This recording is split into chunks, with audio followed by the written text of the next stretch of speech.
فصرم الفؤاد كل أولئك كان عنه مسؤولا. صدق الله العلي العظيم. ആദരണീയരായ സത്യവിശ്വാസികളെ, സത്യവിശ്വാസികളെ, സർവലോക രക്ഷിതാവും നിയന്താവുമായ സർവചരാചരങ്ങളെയും സൃഷ്ടിച്ച് അടക്കി ഭരിക്കുന്ന, എല്ലാ രഹസ്യങ്ങളും പരസ്യങ്ങളും സൂക്ഷ്മമായി കാണുകയും അറിയുകയും ചെയ്യുന്ന, നമ്മുടെ കർമ്മങ്ങൾക്കനുസരിച്ച് നമ്മുടെ വിജയപരാജയങ്ങൾ, നമ്മുടെ സ്വർഗ നരകങ്ങൾ വിധിക്കുന്ന രാജാധിരാജനായ റബ്ബ് സുബ്ഹാനഹു വ തആലയുടെ വിധിവിലക്കുകളും നിയമനിർദ്ദേശങ്ങളും ജീവിതത്തിൻ്റെ സകല സന്ദർഭങ്ങളിലും സാഹചര്യങ്ങളിലും പാലിക്കുന്ന വിഷയത്തിൽ സൂക്ഷിക്കുന്ന കാര്യത്തിൽ അല്ലാഹുവിൽ തഖ്വയുള്ളവരായി ജീവിക്കണമെന്ന് എന്നോടും നിങ്ങളോടും ഉണർത്തുകയാണ്, വസിയ്യത്ത് ചെയ്യുകയാണ്.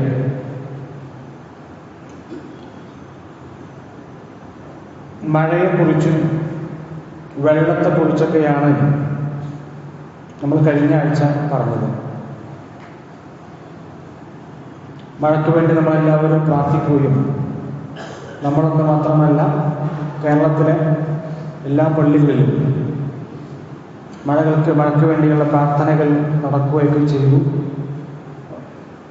അള്ളാഹുവിൻ്റെ അതിമഹത്തായ അനുഗ്രഹത്താൽ ചെറിയ മഴകൾ നമുക്ക് ലഭിക്കുന്നുണ്ട്. അള്ളാഹു നമുക്ക് ആവശ്യമുള്ള അത്രയും മഴ നൽകി നമ്മളെ എല്ലാവരെയും, നമ്മുടെ മുഴുവൻ സമൂഹത്തെയും അനുഗ്രഹിക്കുമാറാവട്ടെ. നമ്മുടെ കൂട്ടത്തിലുള്ള വിദ്യാർത്ഥികൾ റിസൾട്ടുകൾ അറിഞ്ഞുകൊണ്ടിരിക്കുന്ന കാലത്താണ് നമ്മൾ ജീവിക്കുന്നത്. സ്കൂളിലെ റിസൾട്ട് വരുന്നുണ്ട്, 10ാം ക്ലാസ്സിലെ റിസൾട്ട് വരുന്നുണ്ട്, +2 റിസൾട്ടുകൾ വരുന്നുണ്ട്, അതുപോലെ നീറ്റ്, JEE പോലെയുള്ള മത്സര പരീക്ഷകളുടെ റിസൾട്ടുകൾ വരുന്നുണ്ട്. അടുത്തൊരു സ്റ്റെപ്പിനെ കുറിച്ച്, അടുത്ത ഒരു അക്കാഡമിക് ഇയറിൽ എന്ത് കോഴ്സിനാണ് ഞാൻ പോവേണ്ടത് എന്നതിനെ കുറിച്ച് ധാരാളം ചിന്തകൾ, എന്താണ് ഇനി അടുത്ത ഒരു സ്റ്റെപ്പ് എന്താണ് എന്നതിനെ കുറിച്ച് ഒരുപാട് ചിന്തകളും ചർച്ചകളൊക്കെ നടക്കുന്ന, കുടുംബത്തിലൊക്കെ അതിനെക്കുറിച്ചുള്ള ആലോചനകൾ നടക്കുന്ന ഒരു സമയത്താണ് നമ്മൾ ജീവിക്കുന്നത്. റബ്ബ് സുബ്ഹാനഹു വ തആല നമ്മുടെ മക്കൾക്ക് ഏറ്റവും നല്ല ഭാവി നൽകി അനുഗ്രഹിക്കുമാറാവട്ടെ. ഇസ്ലാം വിജ്ഞാനത്തെക്കുറിച്ച് ധാരാളമായി സംസാരിച്ചൊരു ദർശനമാണ്. ഒരു ദർശനം അതിൻ്റെ ആദ്യ വാക്ക് പറയുന്നത് തന്നെ ഇഖ്റ എന്നാണ്. മറ്റൊന്നുമല്ല പറയുന്നത്. ഇഖ്റ ബിസ്മി റബ്ബിക്കല്ലദീ ഖലഖ്.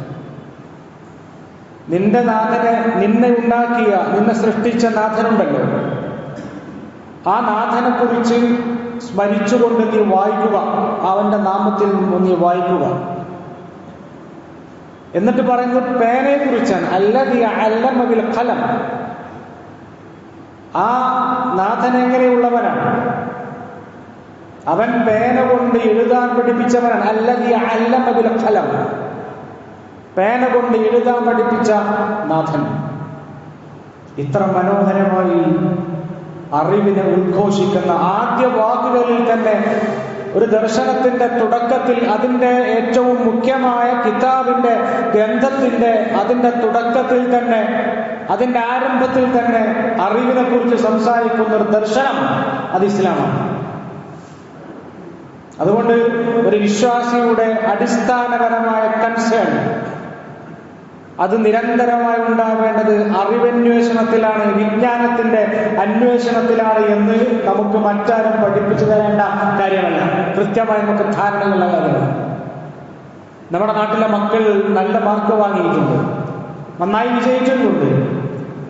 എല്ലാ മാർക്കും, എല്ലാ വിഷയങ്ങൾക്കും A+ നേടിയവരുണ്ട്, അത് നേടാത്തവരൊക്കെ ഉണ്ട്.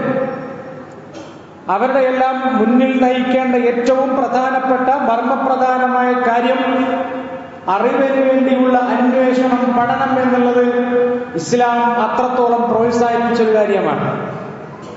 ഒരിക്കൽ മഹാനായ അബൂ ദർദാ റളിയല്ലാഹു അൻഹു അദ്ദേഹം ഇങ്ങനെ ദമസ്കസിലെ പള്ളിയിൽ ഇരിക്കുകയാണ്.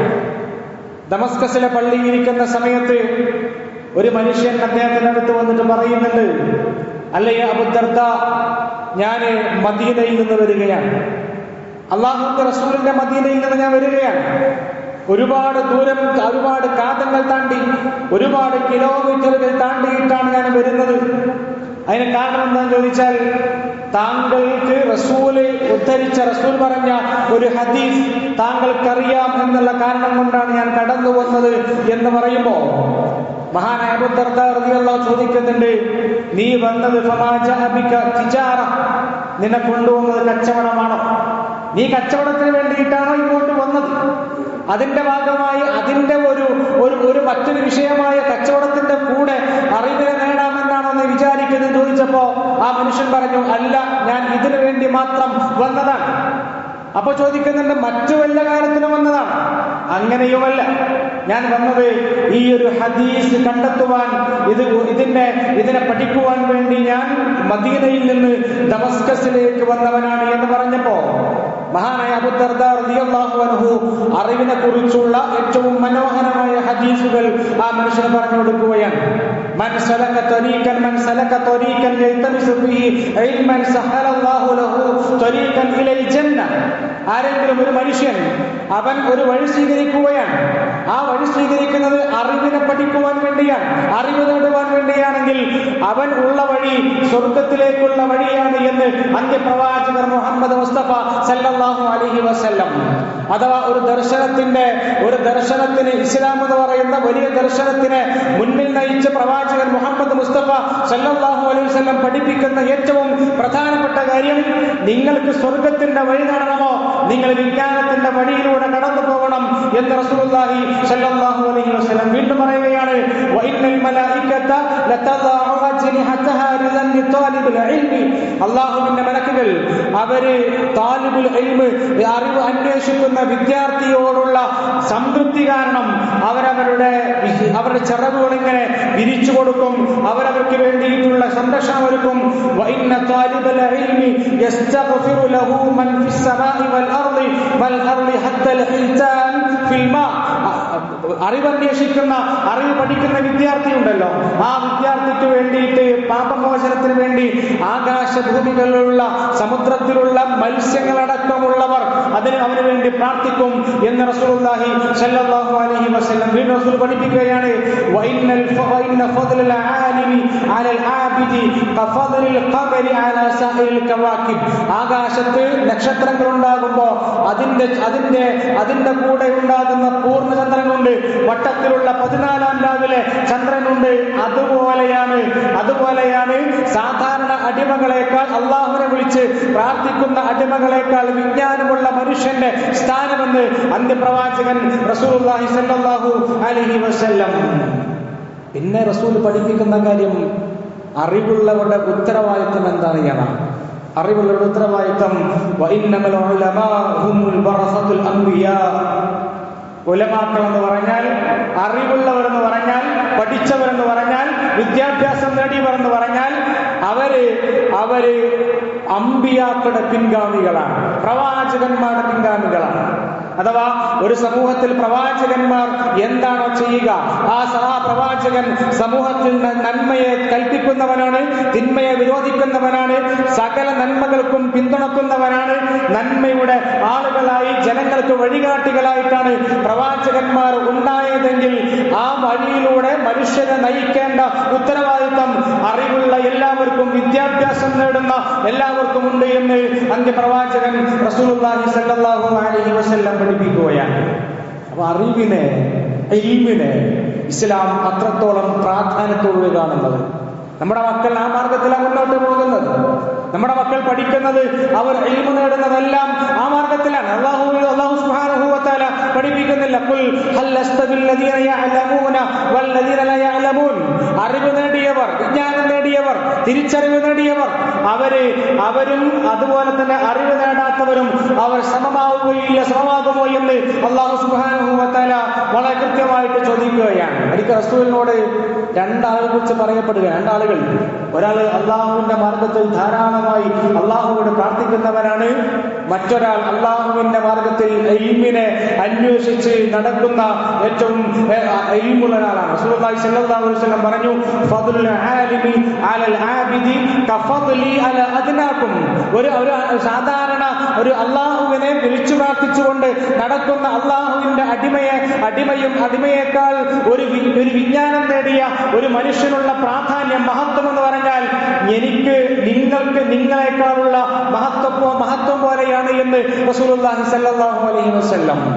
അഥവാ റസൂലിന്റെ സമൂഹത്തിൽ റസൂലും സഹാബികളും എത്രത്തോളം മന്ദരമുണ്ടോ, എത്രത്തോളം മാറ്റമുണ്ടോ, അതുപോലെയാണ് അറിവുള്ളവനും അതുപോലെ തന്നെ അള്ളാഹുവിന്റെ സാധാരണക്കാരായ അടിമകളും എന്ന് റസൂലുള്ളാഹി സ്വല്ലല്ലാഹു അലൈഹി വസല്ലം കൃത്യമായിട്ട് പഠിപ്പിക്കുകയാണ്. റസൂലുള്ളാഹി സ്വല്ലല്ലാഹു അലൈഹി വസല്ലം അറിവിനെ പരമാവധി വലിച്ചെടുക്കുവാൻ വേണ്ടി തീരുമാനിച്ച പ്രവാചകരാണ്. ബദർ യുദ്ധത്തിന്റെ ബന്ദികളെ പിടികൂടുന്നുണ്ടല്ലോ. ബദർ യുദ്ധത്തിന് ബന്ദികളെ പിടികൂടുന്ന സമയത്ത് അവിടെയുള്ള ബന്ദികളിൽ ചിലരെ വിട്ടയക്കുവാനുള്ള ഉപാധിയായി റസൂലുള്ളാഹി സ്വല്ലല്ലാഹു അലൈഹി വസല്ലം പറയുന്ന കാര്യം, അവിടെയുള്ള സഹാബികൾക്ക് അക്ഷരം പഠിപ്പിച്ചു കൊടുക്കണം. അങ്ങനെ അക്ഷരം പഠിപ്പിച്ചു കൊടുത്താൽ മാത്രമേ നിങ്ങളെ പറഞ്ഞേക്കുകയുള്ളൂ എന്ന് റസൂലുള്ളാഹി സ്വല്ലല്ലാഹു അലൈഹി വസല്ലം വളരെ കൃത്യമായിട്ട് ആ ബന്ദികളോട് പറയുന്നുണ്ട്. അഥവാ റസൂലിന്റെ സുന്നത്ത് അങ്ങനെയാണ്. അല്ലാഹു സുബ്ഹാനഹു വ തആല പറയുന്നില്ല.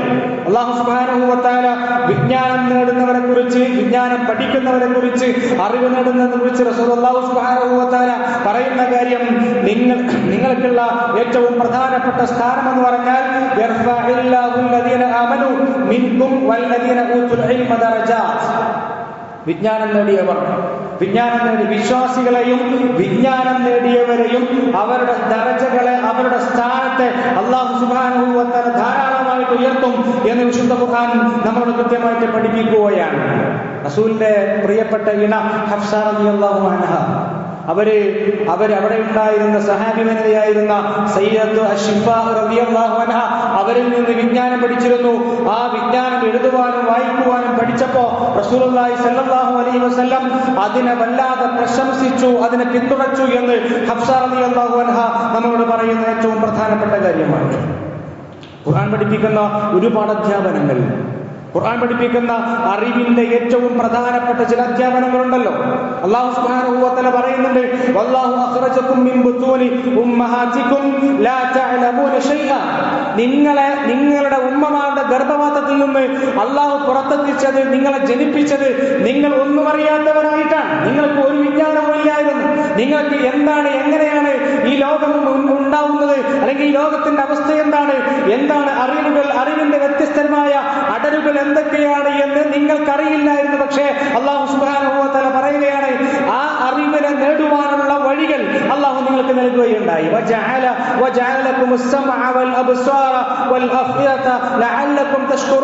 നിങ്ങൾക്ക് അല്ലാഹു സുബ്ഹാനഹു വ തആല കണ്ണ് നൽകി, കാത് നൽകി, നിങ്ങൾക്ക് ചിന്തിക്കുവാനുള്ള ഹൃദയം നൽകി, ചിന്താശേഷി നൽകി, നിങ്ങൾ നന്ദിയുള്ളവരായിട്ട് മാറുവാൻ എന്ന് അല്ലാഹു സുബ്ഹാനഹു വ തആല പഠിപ്പിക്കുകയാണ്. അഥവാ നമുക്ക് കണ്ണും കാതും മനസ്സും ചിന്തിക്കുവാനുള്ള ശേഷിയും നൽകിയത് നിങ്ങൾ പഠിക്കുവാൻ വേണ്ടിയാണ്, നിങ്ങൾ വിജ്ഞാനം നേടുവാൻ വേണ്ടിയാണ് എന്ന് അല്ലാഹു സുബ്ഹാനഹു വ തആല വളരെ കൃത്യമായിട്ട് നമ്മളോട് ഈ ആയത്തിൽ സൂചിപ്പിക്കുകയാണ്. വിജ്ഞാനത്തിലൂടെ നാം എന്താണ് കണ്ടെത്തേണ്ടത്? فاعلم أنه لا إله إلا الله فاستغفر لذنبك وللمؤمنين والمؤمنات. അല്ലാഹു പറയാൻ, നിങ്ങൾ അടിസ്ഥാനപരമായി ഇൽമിലൂടെ, നിങ്ങൾ പഠിക്കുന്ന അറിവിലൂടെ ആർജിക്കേണ്ട ഏറ്റവും പ്രധാനപ്പെട്ട അറിവെന്ന് പറഞ്ഞാൽ അത് തിരിച്ചറിയുവാൻ, നിങ്ങൾ അറിയേണ്ടത്, നിങ്ങൾ പഠിച്ച് എത്തേണ്ടത് ഏറ്റവും പ്രധാനപ്പെട്ട കാര്യം, നിങ്ങൾ അല്ലാഹു അല്ലാത്ത മറ്റൊരു ഇലാഹുമില്ല, അല്ലാഹുവാണ് എല്ലാത്തിനെയും നിയന്ത്രിക്കുന്ന ഏറ്റവും വലിയ അധികാരി എന്ന് തിരിച്ചറിയുന്നിടത്തേക്കാണ് നമ്മൾ എത്തേണ്ടത് എന്നതാണ് ഇസ്ലാം പഠിപ്പിക്കുന്ന ഏറ്റവും പ്രധാനപ്പെട്ട കാര്യം. അല്ലാഹു പറയുന്നുണ്ടല്ലോ, അല്ലാഹു സുബ്ഹാനഹു വ തആല പറയാണ്, വലാ തഖഫ് മാ ലൈസ ലക ബിഹി ഇൽം. നിനക്ക് അറിവില്ലാത്തതാണെങ്കിൽ അവിടെ നീ പിടിച്ചു തൂങ്ങരുത്. നിങ്ങൾക്ക് അറിവില്ലാത്ത കാര്യങ്ങളാണെങ്കിൽ നിങ്ങൾ അതിൽ പിടിച്ച് അതിനെ അറിവുള്ളത് പോലെ നിങ്ങൾ നിൽക്കരുത്. മറിച്ച് അതിനെ പഠിക്കുവാനും അറിയുവാനുമാണ് ശ്രമിക്കേണ്ടത്. അല്ലാഹു പറയുന്ന കാര്യം ഇന്ന സമഅ വൽ ബസറ വൽ ഫുആദ കുല്ലു ഉലൈക കാന അൻഹു മസ്ഊല. നിശ്ചയമായി നിങ്ങളുടെ കണ്ണ്, നിങ്ങളുടെ കാത്, നിങ്ങളുടെ ഹൃദയം, അത് മൂന്നുമാണ് വിജ്ഞാനം ആർജിക്കുവാൻ വേണ്ടി അള്ളാഹു നൽകിയ അനുഗ്രഹങ്ങളെങ്കിൽ നിങ്ങൾ അതിനെക്കുറിച്ച് ചോദ്യം ചെയ്യപ്പെട്ടേ മതിയാവും. നിങ്ങളെപ്പോഴും ചോദ്യം ചെയ്തേ അള്ളാഹു വിടൂ. അപ്പൊ വിജ്ഞാനം നേടുക എന്നുള്ളത്, അതിലൂടെ അള്ളാഹുവിനെ മനസ്സിലാക്കുക എന്നുള്ളത് ഇസ്ലാം പഠിപ്പിക്കുന്ന ഏറ്റവും പ്രധാനപ്പെട്ട കാര്യമാണ്. ഇന്നമാ യഖ്ശല്ലാഹ മിൻ ഇബാദിഹിൽ ഉലമാ. അള്ളാഹു പറയാണ് എന്ന് പറഞ്ഞാൽ അള്ളാഹുവിനെ ഏറ്റവും നന്നായി ഭയപ്പെടുന്നവർ, അള്ളാഹുവിനെ തിരിച്ചറിഞ്ഞവരാണ്. ആ തിരിച്ചറിഞ്ഞവർ ആരാണ്? ആ തിരിച്ചറിഞ്ഞവർ ഇൽമു നേടിയവരാണ്, വിജ്ഞാനം നേടിയവരാണ്. ഇന്നമാ യഖ്ശല്ലാഹ മിൻ ഇബാദിഹിൽ ഉലമാ എന്ന് വളരെ കൃത്യമായി അല്ലാഹു സുബ്ഹാനഹു വ തആല ഇസ്ലാമിക സമൂഹത്തോട് പഠിപ്പിക്കുന്ന ഏറ്റവും പ്രധാനപ്പെട്ട പാഠമാണ്. ഇസ്ലാമിക ചരിത്രത്തിൽ ഇസ്ലാമിക സമൂഹം എങ്ങനെയാണ് അറിവിനെ സ്വീകരിച്ച് നാം ചിന്തിക്കണം. ലോകത്ത് അറിവിന്റെ വിസ്ഫോടനം ഉണ്ടാകുന്നത് ഈ കാലത്താണെങ്കിൽ ഇതിനു മുമ്പുണ്ടായ വിസ്ഫോടനം എന്ന് പറഞ്ഞാൽ അത് മിഡീവൽ ഏജിലാണ്. എന്ന് പറഞ്ഞാൽ 1700-700 നൂറ്റാണ്ട് മുതൽ ഇസ്ലാമിന്റെ സാമ്രാജ്യം വിശാലമായി അതിന്റെ ഖിലാഫത്ത്, അബ്ബാസിയ ഖിലാഫത്തിന്റെ കാലഘട്ടം മുതൽ ഇസ്ലാമിക ലോകത്തും മൊത്തം ലോകത്തുമായിട്ട് അറിവിന്റെ മഹാസ്ഫോടനം നടക്കുന്നുണ്ട്. അതെങ്ങനെയാണെന്നറിയോ? അത് പേപ്പറിന്റെ കണ്ടുപിടുത്തത്തിലൂടെയാണ്. ആ കാലഘട്ടത്തിൽ പേപ്പറസ് എന്ന് പറയുന്ന ആ സംവിധാനം ഉണ്ടായത് ചൈനക്കാരുടെ കയ്യിലാണ്. ചൈനക്കാരത് ഇങ്ങോട്ട് കൊടുക്കൂല. അവർ ഏറ്റവും വില കൂടിയ പണം വാങ്ങിയിട്ട് അത് മാർക്കറ്റിൽ കച്ചവടം ചെയ്യും. എന്നിട്ട് ഏറ്റവും വലിയ സമ്പന്നർക്ക് മാത്രം പ്രാപ്യമാകുന്ന ഒരു കാര്യമായിരുന്നു വിജ്ഞാനവും എഴുത്തുമെല്ലാം. അവർക്ക് പേപ്പർ കിട്ടുമായിരുന്നു. പക്ഷെ സാധാരണക്കാർക്ക് സമൂഹത്തിൽ അവരത് അവൈലബിൾ അല്ല, ലഭ്യമായിരുന്നില്ല. അത് ആ കാലഘട്ടത്തിലാണ് ഇസ്ലാമിക സമൂഹത്തിന്റെ അന്നത്തെ ഭരണകൂടമായിരുന്ന അബ്ബാസിക ഭരണകൂടം അവർ ചൈനയുടെ അതിർത്തിയിൽ പോയി യുദ്ധം ചെയ്യുന്നുണ്ട്. അവിടെ നിന്ന് ചില ആളുകൾ പിടികൂടുന്നുണ്ട്, ബന്ദികളായിട്ട് പിടിച്ച് ഇങ്ങോട്ട് ബഗ്ദാദിലേക്ക് കൊണ്ടുവരികയാണ്.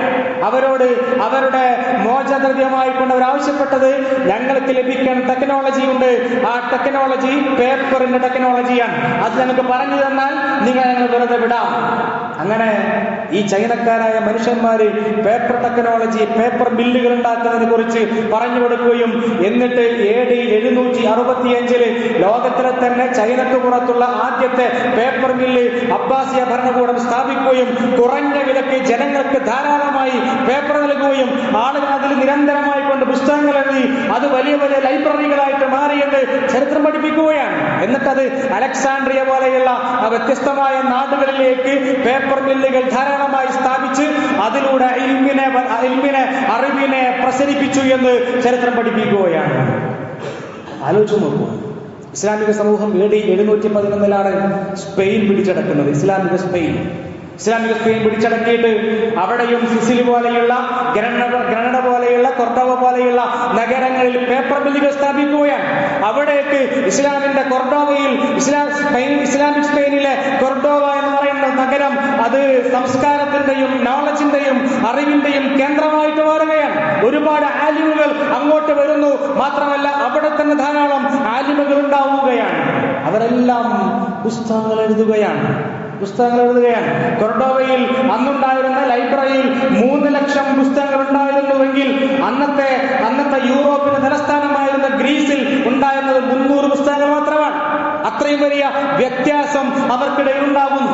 എന്നിട്ട് ഈ പേപ്പർ ടെക്നോളജി മുസ്ലിം ലോകത്ത് നിന്ന് പിന്നെ യൂറോപ്പിലേക്ക് പോവുകയാണ്. അവിടെയുള്ള ആളുകൾ പിന്നെ ഇസ്ലാമിക സമൂഹം അവർ എഴുതി വെച്ച അധ്യാപനങ്ങളെ ട്രാൻസ്ലേറ്റ് ചെയ്യുകയും അതിനെ പരിവർത്തനം ചെയ്യുകയും എന്നിട്ട് അവരുടെ ഭാഷയിലേക്ക് വിജ്ഞാനം മാറ്റി എഴുതി എന്ന് കാണുവാൻ സാധ്യമാകും.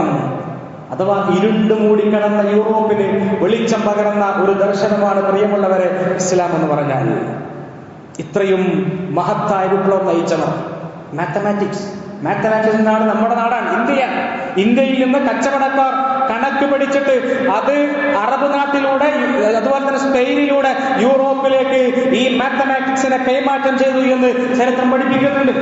എന്ന് പറഞ്ഞാൽ വിജ്ഞാനത്തിന്റെ പ്രസരണം ലോകത്ത് സാധ്യമാക്കിയത്, അതിന്റെ മധ്യവർത്തികളായി മാറിയത് പ്രിയമുള്ളവരെ നമ്മളാണ്, ഇസ്ലാമിക സമൂഹമാണ്. എന്ന് മാത്രമല്ല, ഇന്ന് പുതിയ കാലത്ത് വിജ്ഞാനത്തെ തരംതിരിച്ചിരിക്കുകയാണ്. ഒന്ന് മതവിദ്യാഭ്യാസം, മറ്റൊന്ന് ഭൗതിക വിദ്യാഭ്യാസം.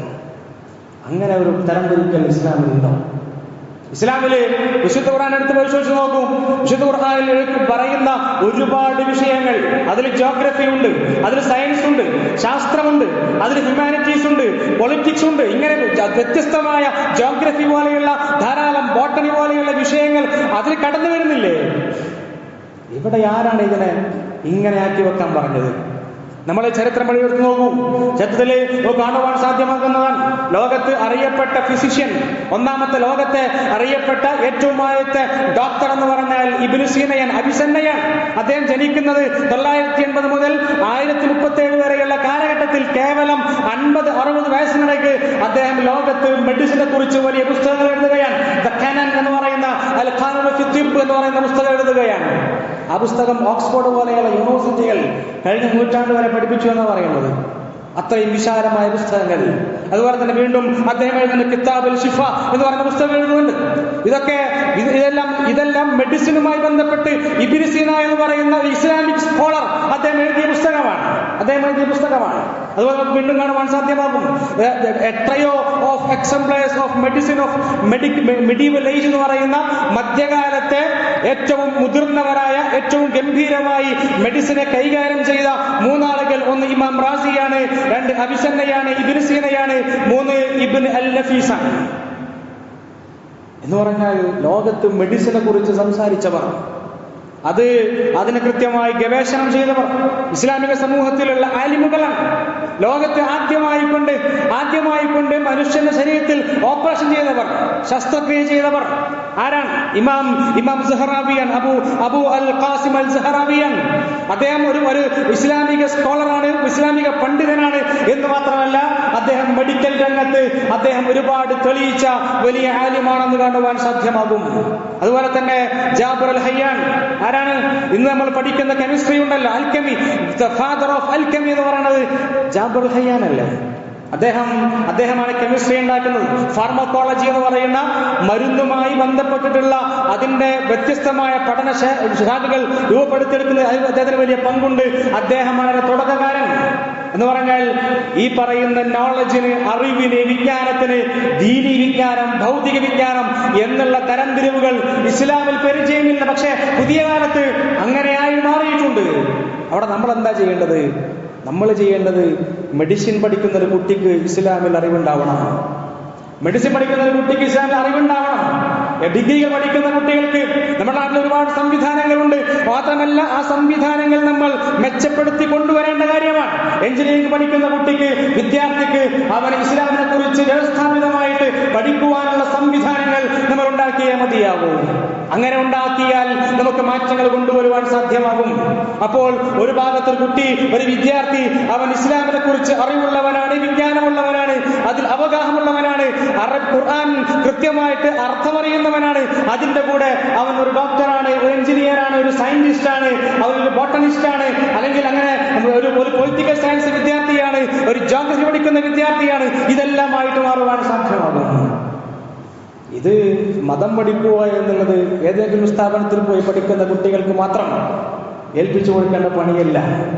മറിച്ച് ദീൻ, ഇസ്ലാമിന്റെ അറിവുകൾ, അള്ളാഹുവിനെ കുറിച്ചുള്ള നോളജ്, ദീനിനെ കുറിച്ചുള്ള വിജ്ഞാനങ്ങൾ അത് നേടുക എന്നുള്ളത് മുസ്ലിമിന്റെ അടിസ്ഥാനപരമായ പണിയാണ്, അവന്റെ ഉത്തരവാദിത്തമാണ്. അതെല്ലാവർക്കും കാണണം. പുതിയ കാലത്ത് അതിനുള്ള സംവിധാനങ്ങളുണ്ട്. അതിൽ ശ്രദ്ധ വെക്കുക എന്നുള്ളത് നമ്മൾ അടിസ്ഥാനപരമായി നാം നിർവഹിക്കേണ്ട കാര്യമാണ്. റസൂലുള്ളാഹി സ്വല്ലല്ലാഹു അലൈഹി വസല്ലം പറഞ്ഞില്ലേ, ഒരു മനുഷ്യൻ മരണപ്പെട്ടാൽ അവന്റെ എല്ലാ അമലുകളും അതോടുകൂടി നിന്നു. മൂന്ന് കാര്യങ്ങൾ ഒഴിച്ച് അവന്റെ എല്ലാ അമലുകളും നിന്നു. ഒന്നവൻ ചെയ്ത സ്വതക്ക ജാരിയാണ്, അവൻ ചെയ്ത നിലനിൽക്കുന്ന സ്വതക്കകൾ, നന്മയുടെ മാർഗത്തിൽ അവൻ നിർവഹിച്ച ദാനധർമ്മങ്ങൾ. 2 അവൻ സംഭാവന ചെയ്ത അറിവുകൾ, അവൻ നൽകിയ അറിവുകൾ, അവൻ എഴുതിയ പുസ്തകങ്ങൾ, അവൻ പഠിപ്പിച്ച വിദ്യാർത്ഥികൾ, അത് നിലനിൽക്കും. അതിന്റെ പുണ്യം ഇങ്ങനെ വർദ്ധിച്ചുകൊണ്ടേയിരിക്കും. 3 അവന് വേണ്ടി പ്രാർത്ഥിക്കുന്ന മകൻ എന്ന് പറഞ്ഞാൽ നമുക്ക് വേണ്ടി പ്രാർത്ഥിക്കുന്ന മക്കൾക്ക് നമ്മൾ എത്രയാണോ പ്രാധാന്യം കൊടുക്കുന്നത് അത്രത്തോളം പ്രാധാന്യം പ്രിയമുള്ളവരെ നമ്മൾ നേടുന്ന വിജ്ഞാനത്തിനുണ്ട്. ആ വിജ്ഞാനം അതുകൊണ്ട് നമ്മൾ വിജ്ഞാനം നേടിക്കൊണ്ടേയിരിക്കുക. ഏത് വിജ്ഞാനമായാലും അതെല്ലാം എത്തുന്നത് അള്ളാഹുവിലേക്കാണ്. കാരണം ഇതെല്ലാം ഉണ്ടാക്കിയത് അള്ളാഹുവാണ്. നമ്മൾ ജോഗ്രഫിയെ കുറിച്ച് പഠിക്കുന്നു. ജോഗ്രഫി ആരുണ്ടാക്കിയതാ? ഈ പറയുന്ന മണ്ണും വ്യത്യസ്തമായ ഇനങ്ങളും കാലാവസ്ഥയും അള്ളാഹു ഉണ്ടാക്കിയതല്ലേ. നമ്മൾ ആകാശലോകത്തെ കുറിച്ച് പഠിക്കുന്നു. ആരുണ്ടാക്കിയതാണ്? അള്ളാഹു ഉണ്ടാക്കിയതാണല്ലോ. നമ്മൾ ബയോളജി പഠിക്കുന്നു. ആരുണ്ടാക്കിയതാണ്? അള്ളാഹു ആണല്ലോ. ഈ പറയുന്ന മനുഷ്യ ശരീരവും അതുപോലെ തന്നെ സുവോളജി പഠിക്കുമ്പോൾ, ജന്തുശാസ്ത്രം പഠിക്കുമ്പോൾ അതെല്ലാം ഉണ്ടാക്കിയത് ആരാണ്? അള്ളാഹുവാണ്. ഇതെല്ലാം അള്ളാഹുവിനെ കുറിച്ചുള്ള പഠനങ്ങളാണ്. അങ്ങനെ മനസ്സിലാക്കി ആ രീതിയിൽ നമ്മുടെ വിജ്ഞാനത്തെ ക്രമീകരിക്കുവാൻ, അങ്ങനെ പഠിക്കുന്ന വിഷയത്തിൽ അങ്ങനെ ഒരു നീയത്തെടുക്കുവാൻ, അങ്ങനെ തീരുമാനമെടുത്ത് ആ ഒരു മനസ്സോടുകൂടി വിജ്ഞാനത്തെ, അറിവിനെ, പഠനത്തെ സമീപിക്കുവാൻ സാധ്യമായാൽ, പ്രിയമുള്ളവരെ, നമ്മൾ അടിസ്ഥാനപരമായി നോളജ് ഉള്ളവർ, മുന്നിൽ നിൽക്കുന്നവരായിട്ട് മാറും. ആരുടെ കയ്യിലാണ് നോളജ് ഉള്ളത്? അവർ മുന്നിലാണ്. Knowledge is power. ഇന്ന് ലോകത്തെ നിയന്ത്രിക്കുന്നവരാരാ? ഇന്ന് ലോകത്തെ നിയന്ത്രിക്കുന്നവർ, ഇന്ന് ലോകത്തെ നിയന്ത്രിക്കുന്ന ശക്തികൾ എന്ന് പറഞ്ഞാൽ നോളജ് ഉള്ളവരാണ്, വിജ്ഞാനം നേടിയവരാണ്. നമ്മൾ എന്തുകൊണ്ട് പിറകോട്ട് പോയെന്ന് പറഞ്ഞാൽ അതിന്റെ കാരണം നമ്മൾ ആ വിഷയത്തിൽ, മുസ്ലിം സമൂഹം അതിന്റെ വിഷയത്തിൽ അലംഭാവം കാണിച്ചിട്ടുള്ളത് കൊണ്ട് മാത്രമാണ്. ലോകത്ത് പവർ ഉണ്ടാവണമോ, ശക്തി ഉണ്ടാവണമോ, നമ്മൾ നമ്മുടേതായ വഴികളിലൂടെ, നമ്മൾ നമ്മുടേതായ ഫീൽഡുകൾ കണ്ടെത്തി അതിൽ നന്നായി പഠിച്ച് മുന്നേറുക, ഏറ്റവും ഉയർന്നിലെത്തുവാൻ വേണ്ടി ശ്രമിക്കുക എന്നുള്ളതാണ്. പടച്ച റബ്ബ് അറിവിലൂടെ ഇസ്സത്ത് നേടുന്ന, അറിവിലൂടെ കരുത്ത് നേടുന്ന ഒരു സമൂഹമായി ജീവിക്കുവാനുള്ള തൗഫീഖ് നൽകി നമ്മളെ അനുഗ്രഹിക്കുമാറാവട്ടെ.